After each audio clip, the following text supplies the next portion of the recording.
First, my question is there anyone who doesn't speak Dutch in the room?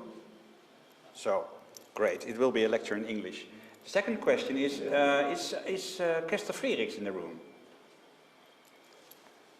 So, he's my co-author, and this lecture was also to show him that I really do take account, keep his name and his activities into account, but he's out there buying maps, I hope. And that's especially this slide I put in for him because we made this book together. It's about, he asked me actually, he planned to write a book about the history of Amsterdam in maps for the celebration of Amsterdam's 750 years. And I was delighted that he asked me, and actually it really inspired me to go on with my job. You can see the result on the right. That's the cover of the book. It's in Dutch, Stad van Water en Licht, Amsterdam, geschiedenis in kaarten. Kester actually wrote 90% of the text. I think my share is less than 10% of the text. That's why you can see that my name on the cover is smaller than his. And I adopted this concept, as you can see on the left side. So my name is smaller. I just wrote 10% of the text, but he asked me to comment on the maps more, let's say, technically, factually. Because the text that Kester wrote on the history of Amsterdam in history of maps is more like, well, dwelling on what does inspire you when you look at the map. What do you think when you fantasize about what Amsterdam was like in the time that is shown on the map? What I have done is select some 30 images that are part of the story and that actually form the backbone of the book. So Kester is not here. I hope afterwards, when you see him, report to him that I mentioned him, I showed him, and you are all aware of his important share in the history, in the genese of this book. Of course, we started 1275. How it started. This is a reconstruction of what Amsterdam was like. Well, in those days, a reconstruction, so this is what we think. But, to make it easy for you, you see the eye is on the north, and that's on the upper side of the map, and you can see the dam. That was actually a dam in the Amstel River, and that was created to protect the people from the flood from the Zuiderzee. And also here, this is realistic in the way that you can indeed see that on the Nieuwe Dijk side of the town, actually Amsterdam started to grow, and not on what is called the Oude Zijde, the old side, but this is new information from archaeological findings from, well, let's say the last 20 or 30 or 40 years. Of course, you can understand that a literary writer like Kester Frederiks, when he sees an image like this, he starts to fantasize. Although this is not in the book, so this is extra, this is bonus for you right now. The first image that we have of the Amsterdam is a painting. And the painting is by Cornelis Antonius, made in 1538. It was made for Maximilian, I think, and no, Karel V.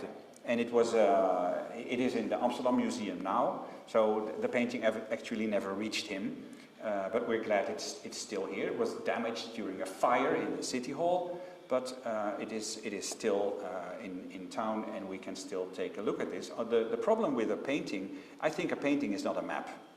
A painting is a painting. It depicts the city also in quite a factual way, but of course there's only one copy.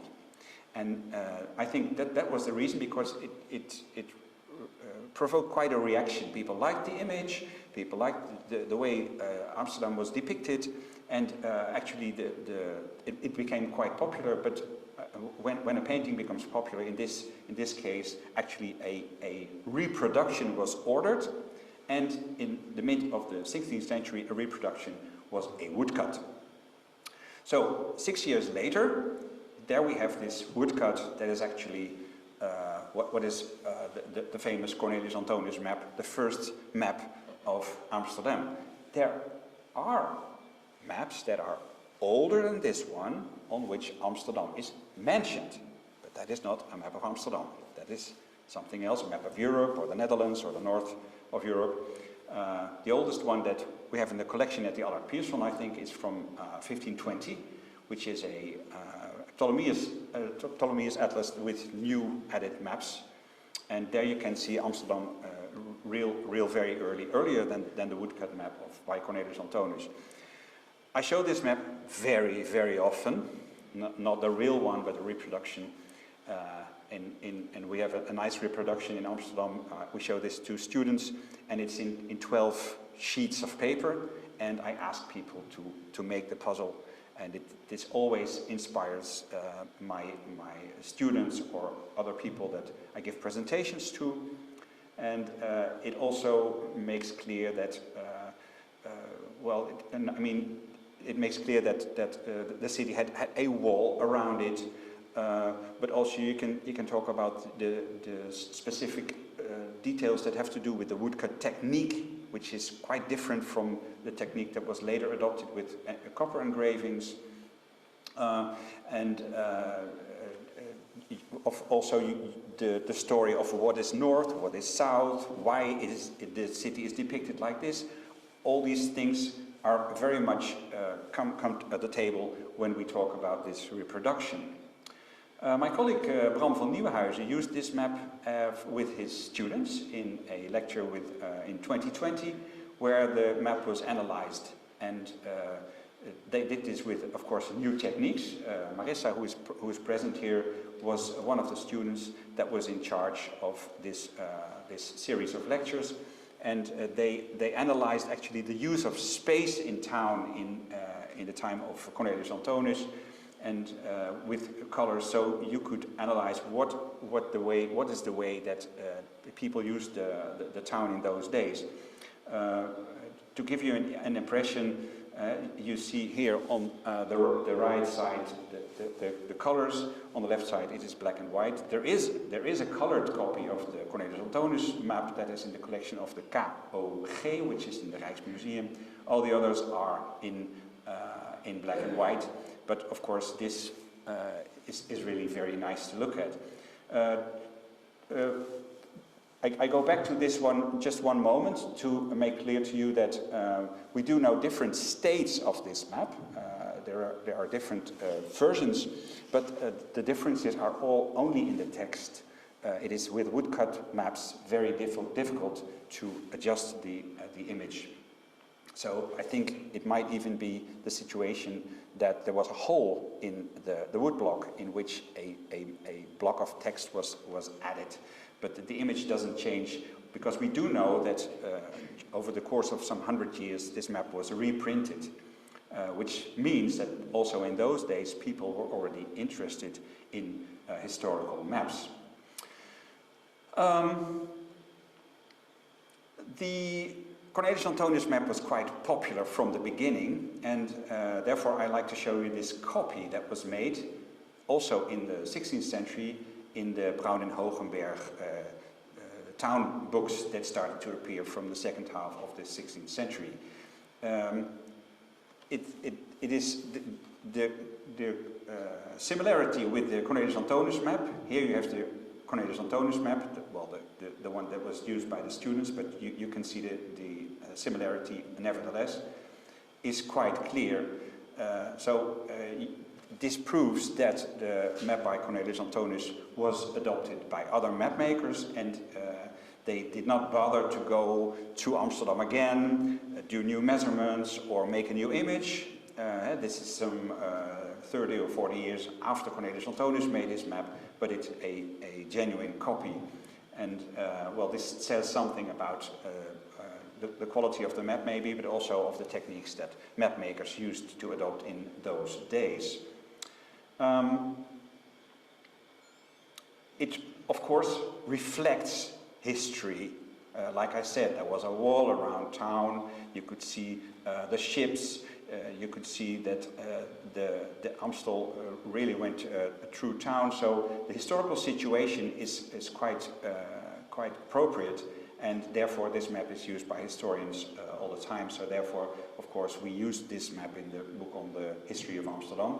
But you should read the text of Kester Frederiks to get a good impression of that. We go back a little bit in time because, of course, we have to show the map by Jacob van Deventer. The quality and the consistency of Van Deventer's work is quite stunning. It might be a bit, well, hoe zeg je dat, oneerbiedig, disrespectful to say so, but I think once you've seen one Van Deventer map, you recognize them always. The colors he used and the quality of the techniques are evidently Jacob van Deventer.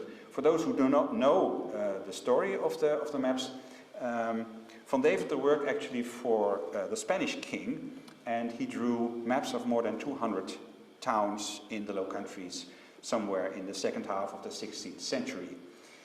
Van Deventer was quite a famous map maker, although very few of the maps that he made, printed maps that is, survive. They were too old, vulnerable, and got lost in due course of time.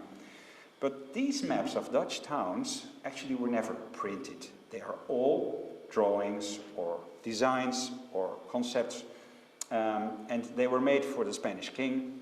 They were bound in beautiful volumes and were sent to Madrid, where they still are. And therefore, these town maps never got the fame and reputation that they deserved. It was only in the 19th century that Dutch archivists and scientists got the idea, that the existence of these maps came to light because a few loose maps came to an auction and a few of them were bought. This one is at the moment in the archive of North Holland in Haarlem. At the Allard Pierson we don't have any original Van Deventer maps. There's a beautiful map of The Hague in the National Archives. What is special about the technique by Van Deventer is that he used the triangulation technique that was only, well, that was published about around 1530 by Gemma Frisius. He was actually one of the first to adopt these techniques and use them for all the maps of towns that he made. Also that meant something for the quality of his work, and I think the Spanish were really glad with them, although very, very many of these towns that he drew, Van Deventer, I cannot imagine that the Spanish were that interested. Amsterdam maybe, but many little towns that he drew, I think they cannot have done ring the bell for the Spanish. And I don't know if they were actually used because they were in this archive in Madrid where they still are. What is nice about this map, of course, is that it is north-oriented. That's exactly what we are used to, so we can recognize the city of Amsterdam here very much and combine this with the image that we have in our mind. In 1597, a new map was drawn of Amsterdam that actually meant some competition for the first time for the Cornelis Antonius map. This was drawn by Pieter Bast, who came from the southern part of the Netherlands, and it was actually for the first time a real new map after the one by Cornelis Antonius. This one is not a woodcut, but an engraving. And there you can see also the limits of technique. I mean, the woodcut would not allow hoe zeg je dat? Finesse, the kind of detail that you could see on this map. This is a copy from the municipal archive here in Amsterdam. We don't have a bust map in the Allard Pierson collection, but that's not really relevant for the lecture right now and right here. Again, you see many ships and development of town. Town is growing, economy is booming. This is also an advertisement for traffic, for economic activity, for negotiation, for advertisement, come to Amsterdam and join in doing business. And you can see that town is indeed growing. The wall is torn down, and a new wall with new bulwarks is created. On the east side of town, you can see the Lastage that is really in development. A map that should have been in our book but isn't is this one. That was acquired in 2023. A beautiful map by Balthasar Flores from Berkenrode. The first edition of the map is from 1625. Very few copies of this map. It's a wall map, so it's more than I think some 2 square meters or so. So it's really a big one. The one that we acquired actually is as far as we know the only colored one, and it's also the only copy that has this title in black above. And there it says that it dates from 163, and then the last number is missing. So we do not know exactly when it was issued, but it's the 1625 edition nevertheless. We had an exhibition in 2023 in the Allard Pierson, and I thought it would be good to have an acquisition that we can show to attract a public. My colleague Erika Hoppe is not here. She always says, well, we did not only buy this beautiful, expensive map for the exhibition. There was more than one reason for the acquisition. That is true. That is absolutely true. We had this exhibition that was kind of zooming out. So the first room was dedicated to Amsterdam, the second one to the Netherlands, the third one to Europe, then the world, and so on. So there was this Amsterdam room where this map was really the eye-catcher, and this worked really nice. And many people came and enjoyed the details and the looks. What did occur to me then was that actually, well, maybe I should not say this, but that actually the digital copy gives the opportunity to have a better look than the original one. We have this digital copy online. You can zoom in and see details that you cannot see with your bare eyes. So I do feel the historical sensation of this wonderful map when I look at it, but when I want to see the details or see how magnificent the engraving of Van Berkenrode is, I go to our image database, which I invite you to do as well for this map. That is because too few maps are visible in our database, but that's another story.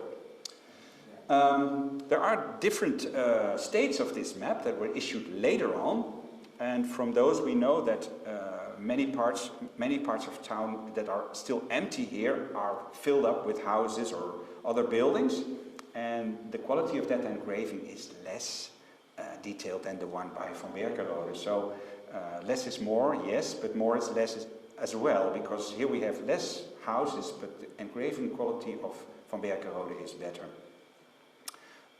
So please do have a look at the Allard Pierson website to have a look at this map. Now here comes a favorite one of mine. I think this is the map that I've shown the most in the last 11.5 years that I worked as a curator at Allard Pierson. In the first place, I was struck by it myself when I saw it for the first time, and often I think when I like things, other people might like them too.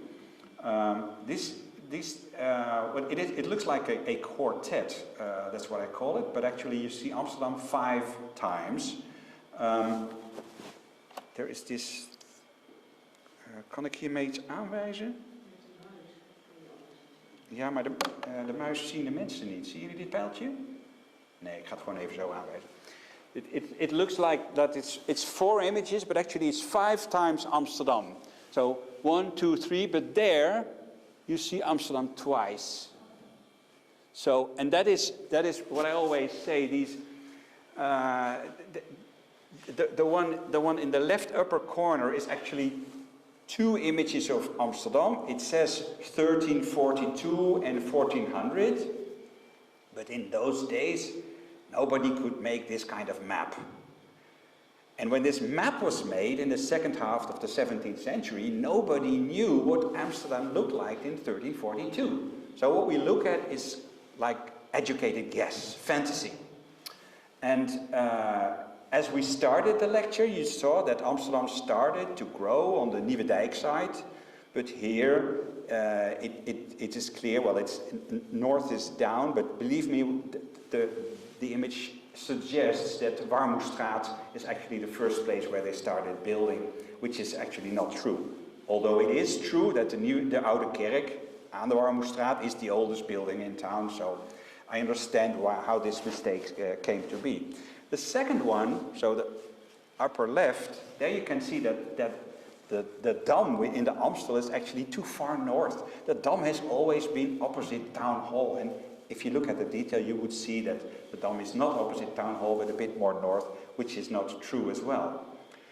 What is special about this map, and what excites me, apart from the colors that you rarely see, this bright orange or blue or red, this brightness is rare on maps. The colors are significant though, so what is orange on upper right and lower left is the same part of town, so you can really orient easily. If you look at the orange, it's the same part of town that's orange or blue or pink. But the other maps actually go back to an example that really exists, and we saw them already. The Van Berkenrode kaart of 1630 that I just showed, this actually has been the example, het voorbeeld, wat is het voorbeeld? Has been the example for the one here at the lower right. And the map of Bast that we just saw in black and white is upright.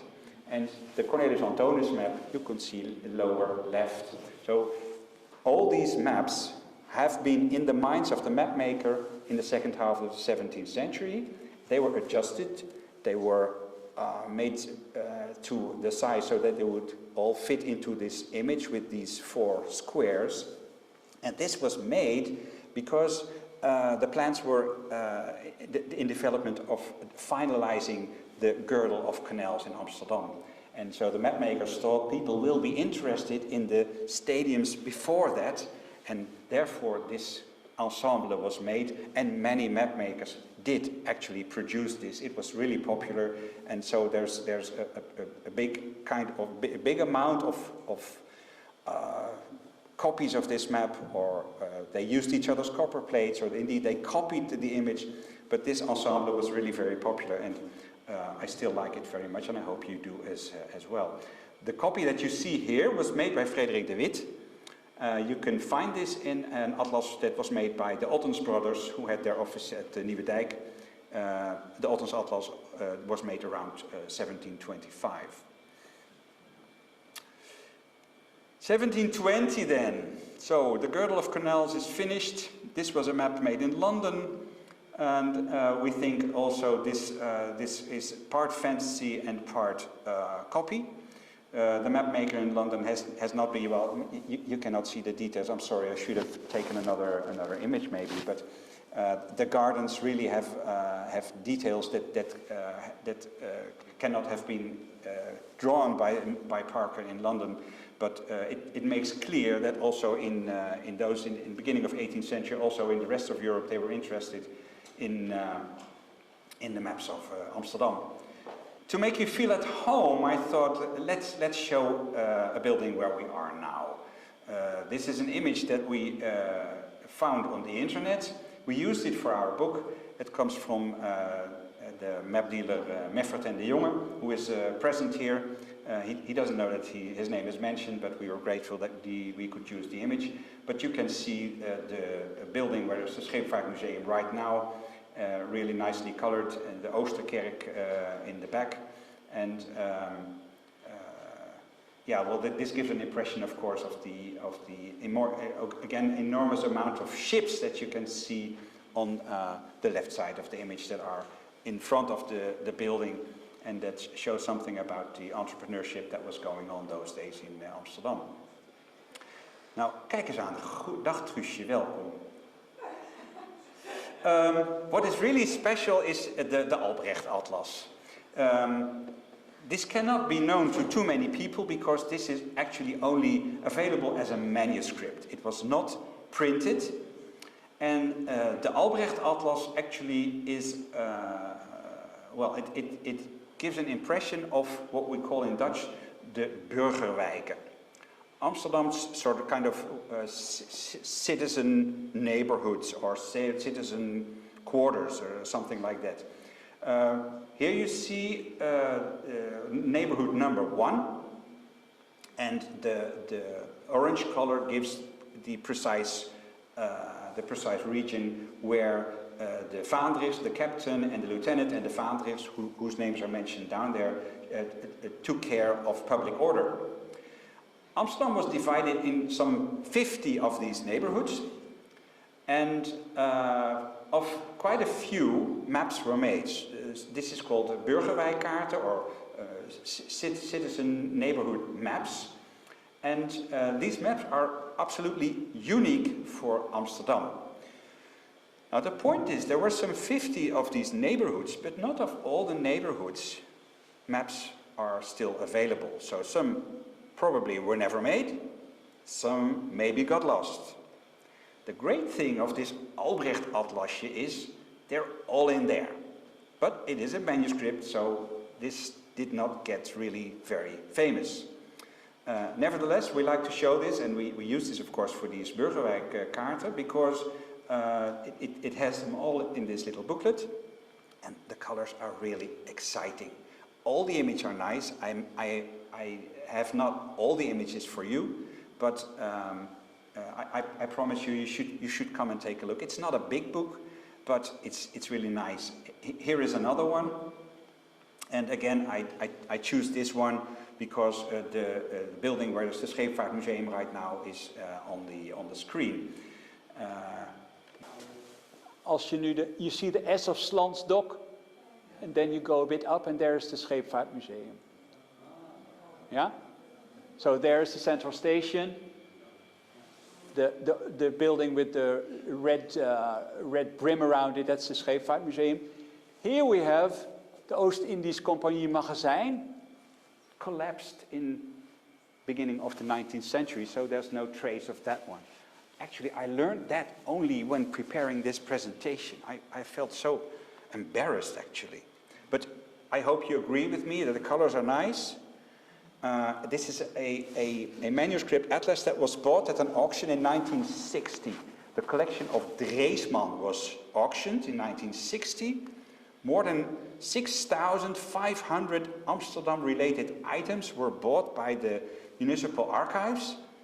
But this one came to the Allard Pierson, and I'm so glad I can share this with you. This one also really is an emotional story about the Mortier, Covent and Son map of 1820. I was called in December by my former colleague Norbert van den Berg, who said, my father had some maps of Amsterdam and I don't know what to do with them, and maybe you want to take a look. So I took a look, and then later on he said, I forgot one because that was folded and it was in the boekenkast. It was between the books, so I didn't notice it in the file with the folded maps. And there was this map of Mortier and Covers and Son. Marco will like this one especially, I think. I think I did not locate any other copy, although you should be aware of the fact that this was engraved by Cornelis van Baarsel. Not enough publications are dedicated to Cornelis van Baarsel. He was an engraver. He was not a publisher, but he did engrave very, very many maps. This one is a popular one, of which we know at least 15 different versions. And this one, I think, is a unique copy. It's incredible detailed. I love the colors. I was not aware how many windmills there were around town. You can see them all. Ja, doe dat. Lijkt me heel goed. But I was so glad that I could tell my former colleague and friend Norbert van den Berg that this book was adopted right away for the cover of our book, as you can see. So they left out the cartouche, and there is the title, the big name of Kester Frederiks, the smaller name of me. But it's really nice, of course, that then you can use a map right away like that. We do have a business card of this Cornelis van Baarsel. So this was what he used to advertise his business, where he was de kaart- en lettergraveerder, and just for the image he engraved the map of Holland. Really nice. Oh, I'm running out of time. I'm sorry. Here we go to 1835. Map of Amsterdam by Clark, based in London. And this was published by the Society for the Diffusion of Useful Knowledge. Now, who would be against that? But as you can see, on the lower side of the map are the images of buildings that you can find in Amsterdam. But in 1835, not all these buildings were there anymore. So is that diffusion of useful knowledge? No, it is actually diffusion of fake news, exactly. Like, you can see the Waag op de Dam on the left, or a Slans Magazijn, well, that's where we are now, they are still there. But there below you see the great Oost-Indisch Zeemagazijn, that was collapsed in 1835, and the Waag op de Dam was torn down in 1808 for Napoleon's brother, Lodewijk Napoleon. So, fake news. I have 2 more minutes for 10 slides. 1875, Mr. Galmans suggested to make a bridge to cross the IJ. And of course it was made into a map. It was never realized, but Galman did never get tired of suggesting to the mayor and the wethouders to build this bridge. They're still talking about this now. At least we have a tunnel. But for cyclers, it is still quite a hassle to get to the other side, unless you take the ferry. 1867. You see, these maps actually have the growth of town as subject, and that's also part of the subject of the book. Later on, history indeed enters the story. Van Nifterix suggested the town was growing, many people were coming here, wanted to work. So Van Nifterix designed to make the enlargement of the city, but it was way too beautiful.